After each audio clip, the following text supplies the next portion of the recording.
عمركم جوهرة ثمينة. هذا العمر اللي يمر عليكم جوهرة، وهو كله ايش كم يوم وش كم نفس وش كم ساعة.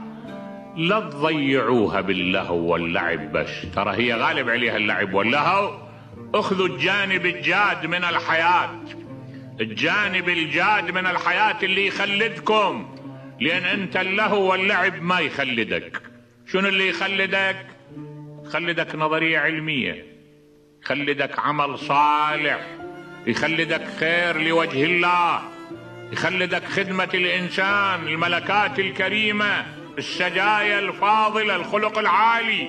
هذا هو اللي يخلدك، وهذا ما يجي بدون معاناة. ماكو شي يجي بدون معاناة. كون تعاني يعني وقتك لا تخليه زحمة اللعب واللهو، لا توجه للأشياء اللي تموتك وأنت حي.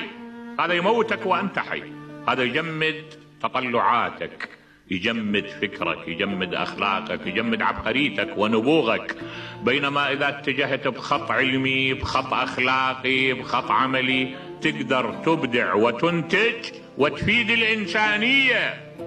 لأن الإنسانية مثل ما هي بحاجة للنظرية العبادية، هي بحاجة للنظرية العلمية.